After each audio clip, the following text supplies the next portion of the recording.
जय श्री कृष्णा। जय श्रीमद् भगवत गीता। श्रीमद् भगवत गीता के प्रथम अध्याय श्लोक नंबर 13 में क्या बताते हैं।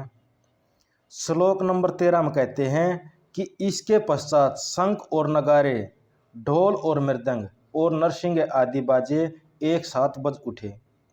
उनका वह शब्द इतना भयंकर हुआ कि सारा आकाश मंडल गूंज उठा।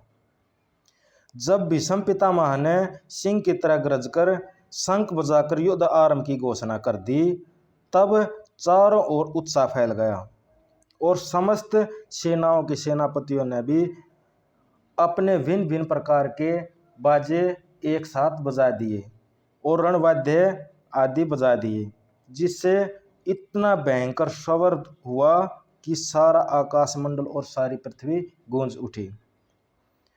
अब इसके पश्चात धृतराष्ट्र कहते हैं कि हे संजय, मुझे ये बताओ कि मेरे और पांडु पुत्रों ने क्या किया।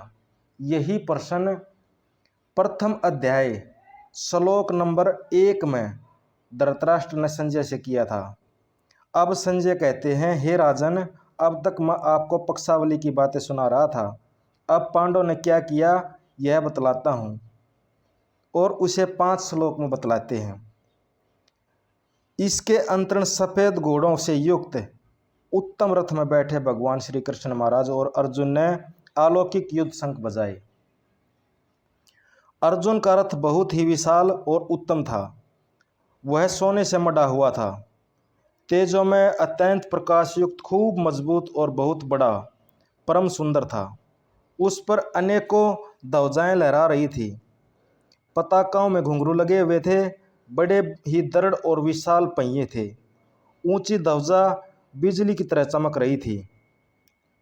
उसमें चंद्रमा और तारों के चिन्ह आदि थे। उस पर हनुमान जी विराजमान थे।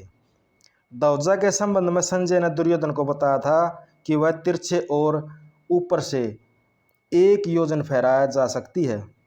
जैसे आकाश में इंद्रधनुष अनेकों प्रकाश युक्त विभिन्न रंगों से दिखता है, वैसे ही ध्वजा में रंग दिख पड़ते हैं। इतनी विशाल और फैली हुई होने के कारण भी उसमें बोझ नहीं है और न ही वह कहीं रुकती और अटकती है। वृक्षों के झुंड में वह निर्भय होकर चली जाती है। वह वृक्ष उसे छू नहीं पाते। 4 बड़े सुंदर घोड़े, सुसज्जित, सुरक्षित और बलवान, तेजी से चलने वाले सफ़ेद दिव्य घोड़े इस रथ में जुटे हुए हैं।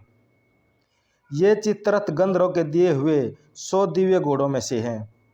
इसमें कितने भी क्यों न मर जाएं, ये संख्या में 100 के 100 ही बने रहते हैं, कम होते ही नहीं। ये पृथ्वी, स्वर्ग आदि पर स्थान पर निर्भय निर्विवाद दौड़ सकते हैं। यही रथ के लिए बात है। खांडव दाह के समय अग्निदेव ने प्रसन्न होकर यह रथ अर्जुन को दिया था। ऐसे महान रथ पर विराजित भगवान श्री कृष्ण और वीरवर अर्जुन जब भीष्म पितामह सहित कौरव सेना के द्वारा बजाए हुए शंखों के रणवाद्यों की ध्वनि सुनी, तब उन्होंने भी युद्ध आरंभ की घोषणा करने के लिए शंख बजाए। भगवान श्री कृष्ण और अर्जुन ये शंख साधारण नहीं थे। ये अत्यंत विलक्षण और तेजस्वी और अलौकिक थे। इसी से इनको दिव्य बतलाया गया है।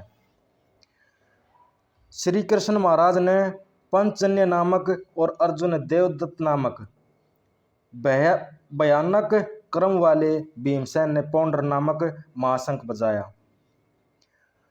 अर्शिक इंद्रियों का नाम है। इसके स्वामी अर्षिकेश कहते हैं तथा अरस और सुख में और ऐश्वर्य निधान को अर्षिकेश कहते हैं। भगवान इंद्रियों के अधीश्वर हैं और ये हर्ष, सुख और परम ऐश्वर्य के निदान हैं, इसलिए उनका नाम अर्षिकेश है। पंचजन्य नामक शंख रूपधारी को दैत्य को मारकर भगवान ने उससे शंख स्वीकार किया और उससे शंख का नाम ही पंचजन्य हो गया। अर्जुन धनंजय नाम क्यों पड़ा और उन्हें देवदत्त शंख कहाँ से प्राप्त हुआ? राजसूय युग के समय अर्जुन बहुत ही राजाओं को जीतकर बहुत अपार धन लाए थे। इसके कारण उनका नाम धनंजय हो गया। और देवदत्त नाम का शंख उन्हें निवात कवच आदि दैत्यों को युद्ध करने के समय इंद्रदेव ने दिया था। इस शंख का शब्द इतना भयंकर होता था कि उसे सुनने वाले शत्रुओं की सेना दहल जाती थी। भीमसेन को भीमकर्मा और वरकोदर नाम कैसे मिला? उन्हें पौंड्रक शंख को महाशंख क्यों बतलाया? भीमसेन बड़े ही बलवान थे। उनके कर्म ऐसे भयानक होते थे कि देखने और सुनने वाले अत्यंत भय उत्पन्न हो जाता था। भीमकर्मा कहलाने लगे। उनके भोजन का परिणाम बहुत अधिक होता था और उसे पचाने की भी इनमें बहुत ज़्यादा शक्ति थी, इसलिए उनको वरकोदर भी कहने लगे। इनका शंख बहुत ही बड़े आकार का था और उससे बड़ा भारी शब्द पैदा होता था, इसलिए इनको महाशंख कहा गया है। जय श्री कृष्णा, जय श्रीमद् भगवत गीता।